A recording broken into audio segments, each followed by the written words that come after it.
നെഞ്ചൂക്കോടുകൂടെ നിന്ന അതേ ഖുർആൻ നമ്മളെ ഉള്ളിലുണ്ട് എന്ന് പറയാൻ സഹോദരങ്ങളെ എന്തു തെളിവാണ് ജീവിതത്തിൽ കാണിച്ചു കൊടുക്കാനുള്ളത്.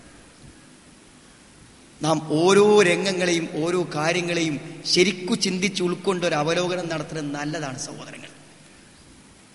അങ്ങനെ ചെയ്യാൻ തുടങ്ങിയാൽ എന്തരും ഒരു വലിയ മാറ്റം പുതിയ ജീവിതത്തിൽ വരും. ഞാൻ പറയാം, ഇപ്പൊ പുതിയതായിട്ട് ഈ തൗഹീദിന്റെ ആശയങ്ങൾ ഉൾക്കൊണ്ട് വരുന്ന ആളുകളെങ്ങളൊന്ന് ശ്രദ്ധിച്ചു കൊടുക്കും. അതൊരു പൂർണ്ണ മാറ്റമാണ്. പിന്നെ അവിടെ ഒരു നോട്ടമല്ല, ഒരു മാറ്റമാണ്. ഞാൻ വെറുതെ പറയല്ല. തമിഴ്നാട്ടിലെ ഒരു പ്രദേശത്ത്, നമ്മളെ കേരളത്തിന്റെ ബോർഡറിൽപ്പെട്ട ഒരു സ്ഥലത്ത് ഒരു 8-10 കൂട്ടുകാരും അവര് ശരിക്ക് നമ്മളെ ആദർശം സ്വീകരിച്ചു. മുസ്ലിങ്ങൾ തന്നെയാണ് അവര്. ആ ആദർശം സ്വീകരിച്ച ആ കുടുംബങ്ങൾ, ആ തൊട്ടടുത്ത വീടുകളാണ്.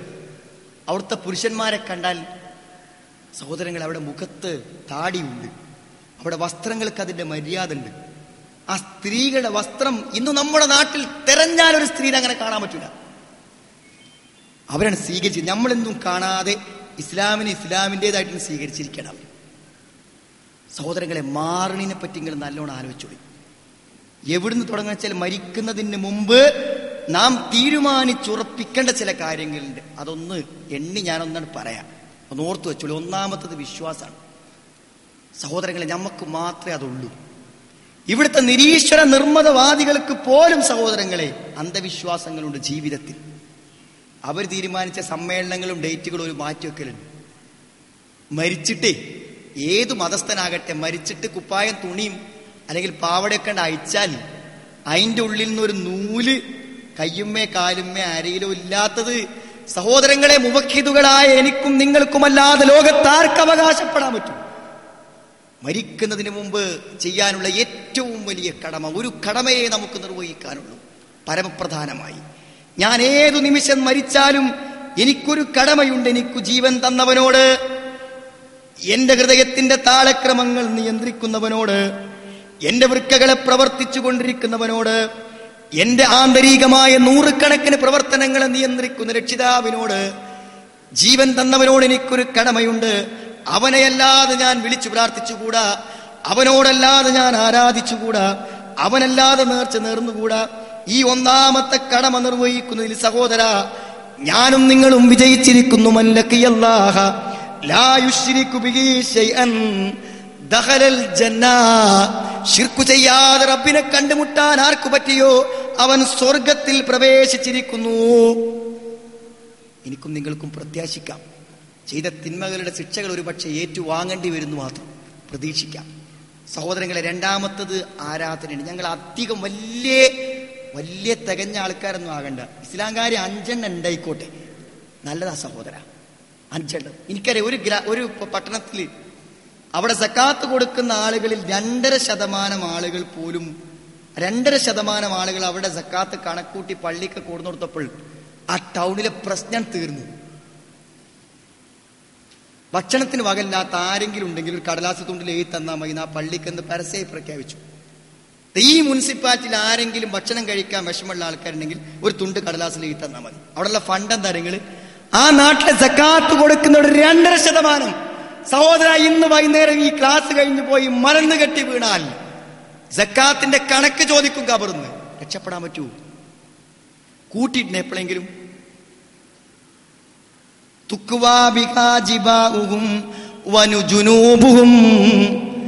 മുഖത്തും മുതുകത്തും നെറ്റിത്തടങ്ങളിലും സക്കാത്ത് കൊടുക്കാൻ ബാക്കിയുള്ള സ്വത്തുക്കളെ കൊണ്ട് ചൂടുവെക്കും.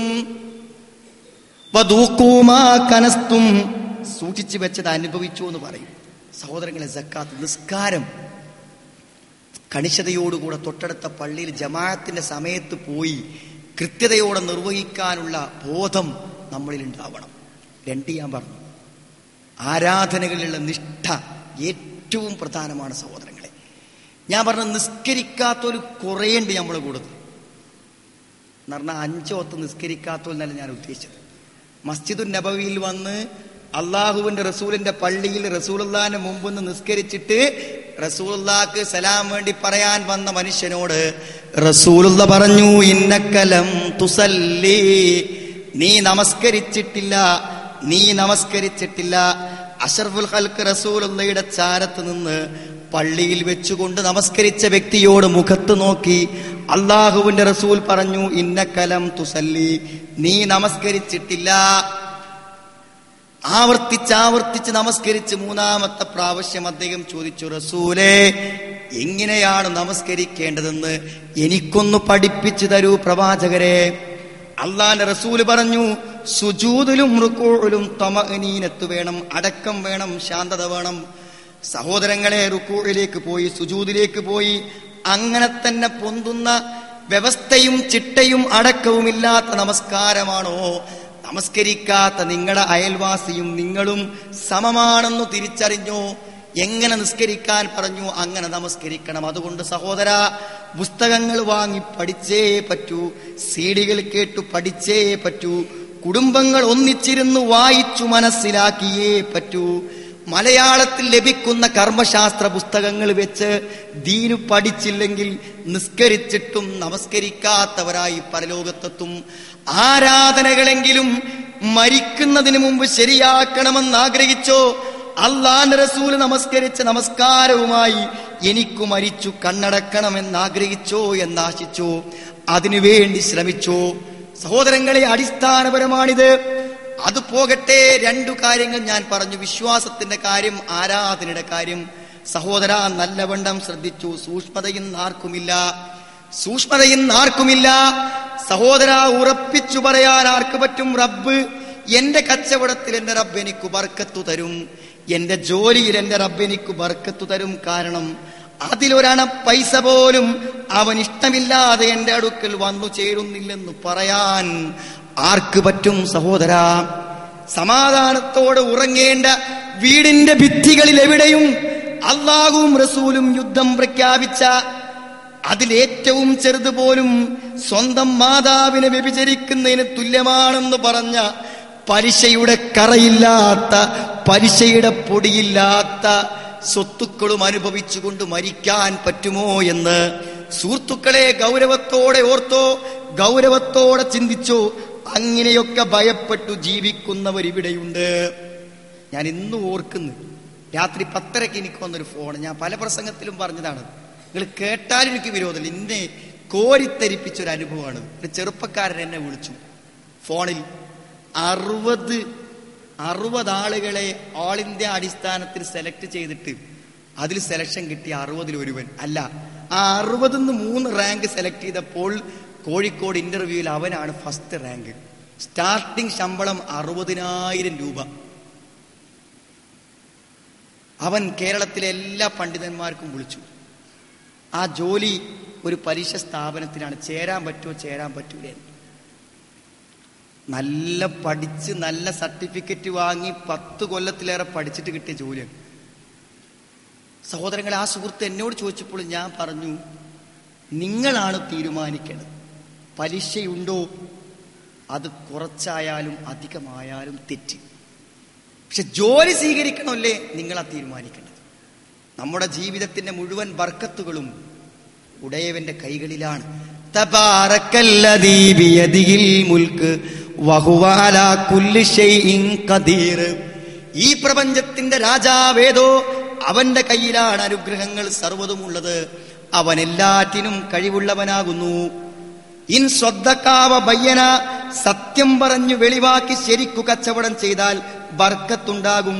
നുണ പറഞ്ഞു നേടിയാൽ പണമുണ്ടാകും, പക്ഷേ ബർക്കത്തുണ്ടാകില്ലെന്നാണ് റസൂലുള്ള പഠിപ്പിച്ചത്. പറഞ്ഞുകൊടുത്ത് ഞാൻ ആ ജോലിക്ക് ചേരില്ലെന്ന് അവൻ പറയുക മാത്രമല്ല, പൊട്ടിക്കരഞ്ഞു. ഫോണിൽ കേട്ട ആ കരച്ചിൽ എനിക്കിപ്പോഴും ഓർമ്മയുണ്ട്. സഹോദരങ്ങളെ, ഹറാമ് തിന്നണ്ട വിചാരിച്ച് കുട്ടിനെ പട്ടിണിക്കിട്ടവരുണ്ട് നാട്ടിൽ.